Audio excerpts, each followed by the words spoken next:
अस्सलाम वालेकुम। मैं मुमज़ा वसीम PSX एनालिसिस से। अगर आज मार्केट के हवाले से बात करते हैं तो आज की मार्केट 437 पॉइंट पॉजिटिव बन रही। KSE 100 इंडेक्स 51,920 के करीब बन रहा। जब वॉल्यूम्स को देखा जाए तो 252 मिलियन का काम KSE 100 इंडेक्स में हुआ, जबकि KSE ऑल शेयर के अंदर तकरीबन जो है वो 400 मिलियन के करीब का काम हुआ, 455 मिलियन का काम हुआ, जिसकी वैल्यू 15.6 बिलियन बनती है। तो वॉल्यूम्स की बात की जाए तो डे ऑन डे बेसिस पे अच्छे वॉल्यूम लगे हैं। बाकी अगर आज हम मार्केट को देखते हैं तो आज मार्केट ने ओवरऑल खुलते साथ ही पॉजिटिव में ही ट्रेड किया। आज जो था वो लास्ट डे था इस पूरे मंथ का भी। तो अगर हम पूरी मंथली वाइज भी बात करें तो मार्केट के अंदर एक ज़बरदस्त गेन हुआ है, मोर देन 12% का गेन सिर्फ 1 मंथ में। और ओवरऑल आज ये जो मंथ क्लोज हुआ है, हाईएस्ट एवर मंथली क्लोजिंग आई है KSE 100 इंडेक्स में। मतलब ऑल टाइम की जो हाईएस्ट मंथली क्लोजिंग है वो आज इस मंथ में आई है। तो एक बहुत ज़बरदस्त मंथ रहा मार्केट में, ज़बरदस्त गेन भी रहा। जहाँ अगर हम आज मार्केट के हाल से बात करते हैं तो आज बेसिकली मार्केट में हमने देखा कि जो है आपका जो रिफाइनरी सेक्टर था उसने आज बेसिकली मार्केट में लीड किया। बाकी अगर हम देखते हैं तो इस तेज़ी में कुछ चंद सेक्टर्स थे जिन्होंने परफॉर्मेंस दी, बाकी चंद ऐसे सेक्टर्स भी थे जिन्होंने इस बार तेज़ी में बिल्कुल ही परफॉर्म नहीं किया। जैसा कि आपका हो जाता है टेक्नोलॉजी सेक्टर। मतलब मार्केट बहुत ज़्यादा बढ़ गई लेकिन टेक्नोलॉजी सेक्टर जो है उन्होंने इतना परफॉर्मेंस नहीं दी जितना दूसरे सेक्टर्स ने दिया। दूसरे पे आ जाता है सेकंड थर्ड ईयर के स्क्रिप्ट। ठीक है, सेकंड थर्ड ईयर के स्क्रिप्ट में भी हमें इतनी मूवमेंट नहीं मिली जितनी मिलनी चाहिए थी। ठीक है, उसके अलावा जो आपके आ जाते हैं वो हो जाता है टेक्सटाइल सेक्टर। ठीक है, टेक्सटाइल सेक्टर में भी एक बहुत बड़ा नंबर है जिसमें हमें परफॉर्मेंस देखने को नहीं मिली। और अगर हम इंडिविजुअल स्टॉक्स की बात करें तो फिर तो एक बहुत ही लंबी लाइन मौजूद है। ठीक है, इंडिविजुअल स्टॉक्स की जिन्होंने बिल्कुल ही परफॉर्मेंस नहीं दिखाई है। बहरहाल ये तो कुछ मार्केट का होता है, मजीद हम टेक्निकल चार्ट पे भी देखेंगे। लेकिन अगर हम बात कर लेते हैं आज के दिन के टॉप कंट्रीब्यूटर्स और टॉप लूजर्स के हवाले से, तो आज के दिन जो टॉप कंट्रीब्यूटर रहा वो जो था वो एंग्रो कॉरपोरेशन। इसकी न्यूज़ भी लगी हुई थी, इसके आज मटेरियल इन्फॉर्मेशन भी आई और उसके बाद हमें इसके अंदर एक मुस्बत एक्टिविटीज़ देखने को मिली है। ऑल्दो हाई साइड से 10 के नीचे आकर बन रहा। फिर हप्को ने आज जो क्लोजिंग है वो 100 रुपये के ऊपर दे दी है, 101 रुपये 42 पैसे, और 65 पॉइंट सब मार्केट में पॉजिटिवली कंट्रीब्यूट किया। फिर UBL हो जाता है, ज़बरदस्त इजाफा रहा। ILP, MCB, ATRL system, synergy, Meezan bank हो गया। उसके अलावा जो है वो हमारी पेट्रोलियम, PSEL, PSMC, बैंक अल और NRL हो जाते हैं। या टॉप डिक्लाइन साइड पे TRG हो जाता है। आज ये लोअर लॉक के करीब बन रहा, बेसिकली लोअर लॉक पे बन रहा है, एवरेज थोड़ी सी ऊपर भी, लेकिन ये केस के अंदर भी एक ज़बरदस्त प्रेशर रहा। फिर Millat tractor, Engro fertilizer, Chirag cement, Engro polymer के अंदर आज काफ़ी ज़्यादा सेलिंग आई। फिर pioneer cement, lucky core industries, एबर्ट, SBL, KDML, Fatima fertilizer, Kohat cement, GHGL, AGIL और आपका मैपल लीफ सीमेंट हो जाता है। तो ये कुछ चंद स्क्रिप्ट हो जाते हैं। जहाँ अगर हम बात करते हैं आज के दिन के टॉप एक्टिव स्टॉक्स के हवाले से, तो आज के दिन जो टॉप एक्टिव रहा वो सिनर्जी रहा, जिसके अंदर 71 मिलियन से जायद का काम हुआ और 47 पैसे पॉजिटिव बन रहा। PRL अपर लॉक पे बेसिकली बंद हुआ था, उसके बाद जो एवरेज है वो इसकी थोड़ी नीचे जाकर हुई। उसके अलावा अगर बात करते हैं तो हो जाता है आपका WTL 1 पैसे नेगेटिव। पावर सीमेंट की भी आज न्यूज़ लगी हुई थी, इसके अंदर भी 77 पैसे पॉजिटिव रहा। जहाँ FFBL जो है वो पर कैप पे रहा, एडजस्टमेंट में नीचे आया। जब पार्क इलेक्ट्रॉन 35 पैसे प्लस, के इलेक्ट्रिक 9 पैसे, TRG लोअर लॉक के पास, फौजी सीमेंट 13 पैसे प्लस और दीवान सीमेंट 28 पैसे प्लस बन रहा। जहाँ अगर बात कर लेता हूँ टॉप एडवांसेस के हवाले से, तो कुछ लिक्विड स्क्रिप्ट आपको देखने को मिल रहे होंगे, जैसा कि पावर सीमेंट हो गया।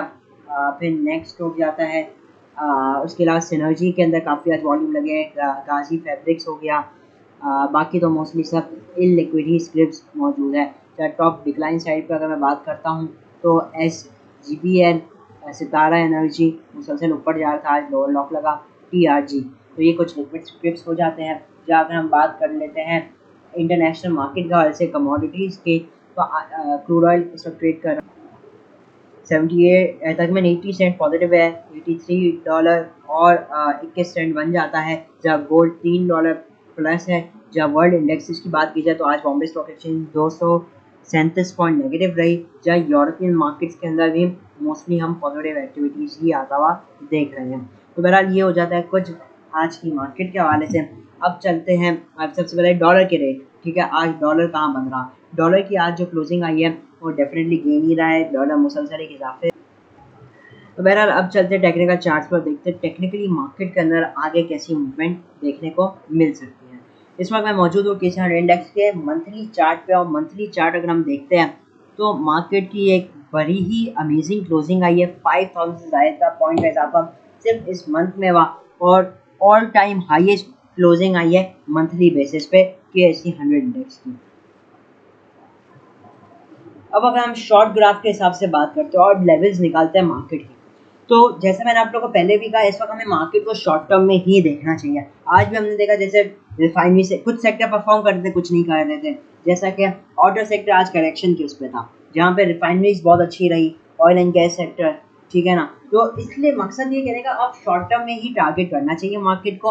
और मार्केट में आप देखें जैसे कल के भी लेवल्स बताए थे आप लोगों को कि अगर 51,500 के ऊपर मार्केट ट्रेड करती है, देन हम लोग 51,700 का पहला टारगेट और 51,900 का दूसरा टारगेट बना सकते हैं, और मार्केट ने उसको अचीव किया। अब 51,900 को भी ब्रेक किया तो मजीद ऊपर गई मार्केट। तो लेवल के साथ अगर हम काम करेंगे ना तो हम मैक्सिमम प्रॉफिट निकाल सकेंगे मार्केट से। अभी अगर बात की जाए मार्केट के सपोर्ट और रेजिस्टेंस लेवल की, सबसे पहले रेजिस्टेंस लेवल की बात कर लेते हैं। आज की मार्केट की जो क्लोजिंग थी वो एक एक्साइटमेंट के साथ बन रही, मार्केट जो थी वो एक एक्साइटमेंट के साथ बन रही। अब हम उम्मीद लगा सकते हैं कि कल भी मार्केट में इसी तरीके से एक्साइटमेंट आ सकती है। क्या लेवल रहेगा? पहला रेजिस्टेंस लेवल जो मार्केट का रहेगा वो 50,000 बेसिकली, जो 52,050 का जो लेवल था आज के हाई के पास का, यही लेवल हमारे लिए पहला कल के लिए रेजिस्टेंस लेवल रहेगा।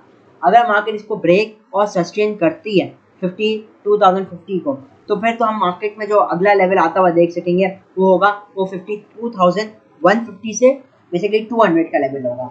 ये एक स्ट्रॉन्ग लेवल मार्केट के लिए रहेगा 52,200। ये एक स्ट्रॉन्ग रेजिस्टेंस लेवल मार्केट के लिए रहेगा।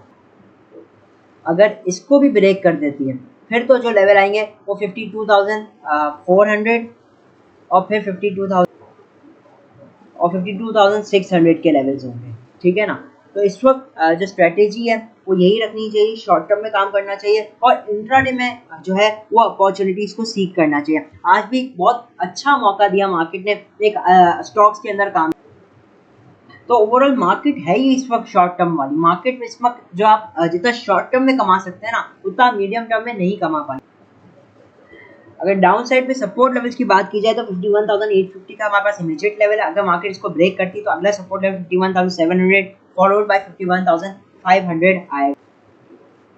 तो अगर मैं समराइज करूँ तो मार्केट की क्लोजिंग अच्छी है, और जैसी मार्केट मतलब 52,050 का लेवल ब्रेक करती है तो मार्केट जो है हमें वो 52,150 से 400 के जो मूवमेंट है वो दिखा सकती है कल के दिन में। जहाँ सपोर्ट लेवल आप लोगों को बताया गया है, पहला लेवल जो है 51,850 का है, दूसरा 51,700 और फिर 51,000 जो है 500 का लेवल हो जाता है। इन्हीं लेवल के साथ काम करना है, शॉर्ट टर्म में काम करेंगे तो मैक्सिमम से मैक्सिमम प्रॉफिट आप लोग मार्केट से निकाल पाएंगे।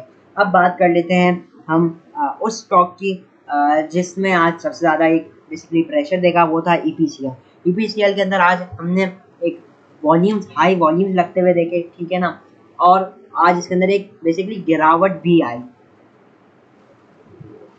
तो EPCL की बात की जाए तो कल जो है EPCL बेसिकली कल तो नहीं, बात की जाए 26 अक्टूबर को ये एक्स हुआ, ₹2.5 से डिविडेंड दिया था, और एक्स होने के बाद से इसके अंदर हमें कुछ प्रेशर देखा और आज जाके इसके अंदर एक बहुत बड़ी सेलिंग आई। और वॉल्यूम्स भी बात की जाए तो एक बहुत ही हाई वॉल्यूम लगे, 6.9 मिलियन से ज़ायद का काम हुआ।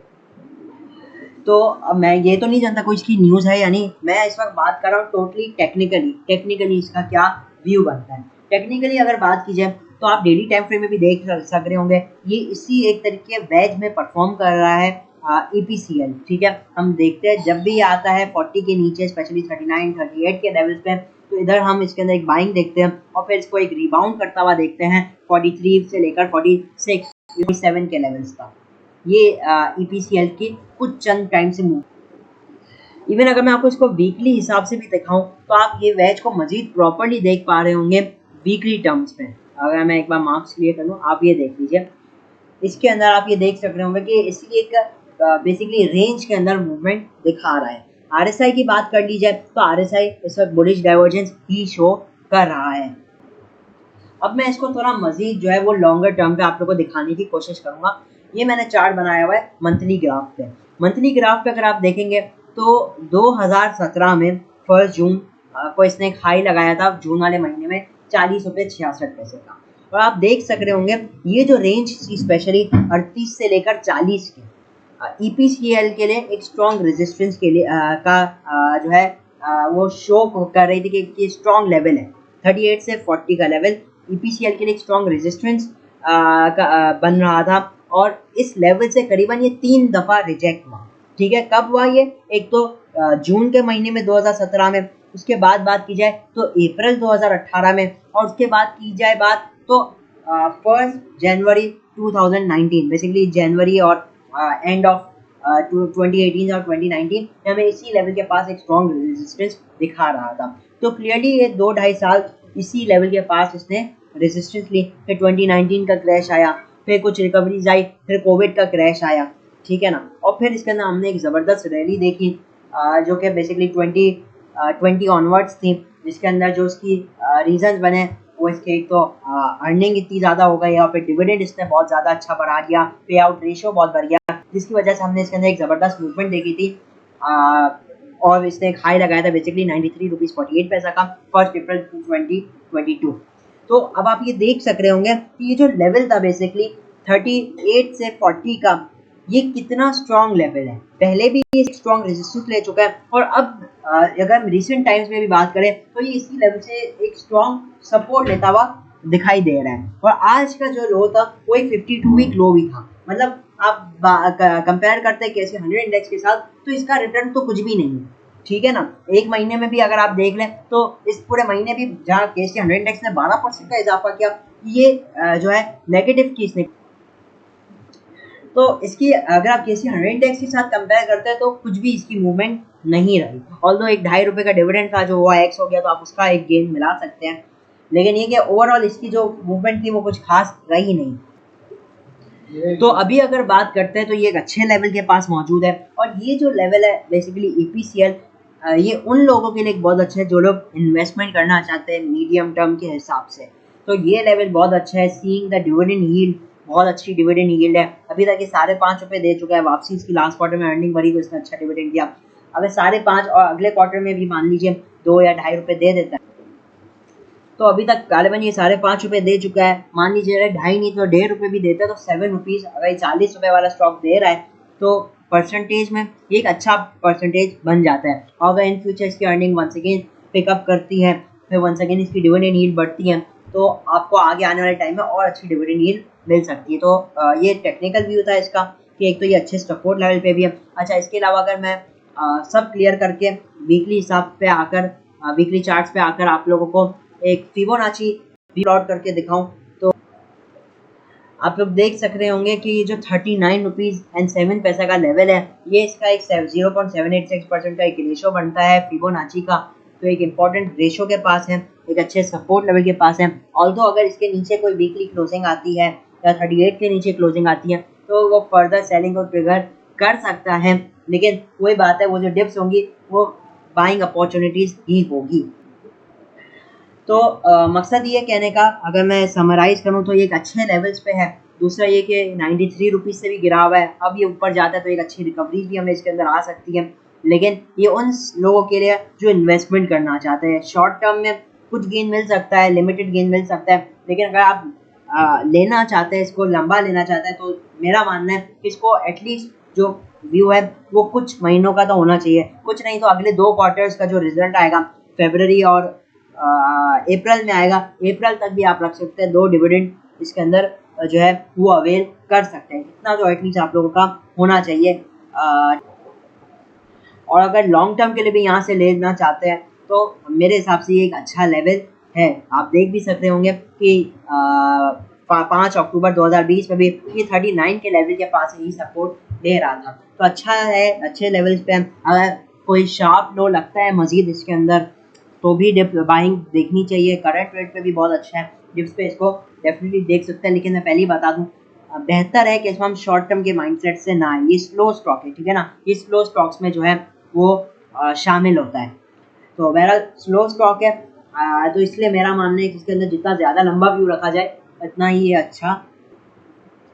तो इसी के साथ मैं भी इजाज़त चाहता हूँ। वीडियो अच्छी लगी हो तो लाइक और चैनल को ज़रूर सब्सक्राइब कीजिएगा। मैं हूं हमजा वसीम, PSX एनालिसिस से।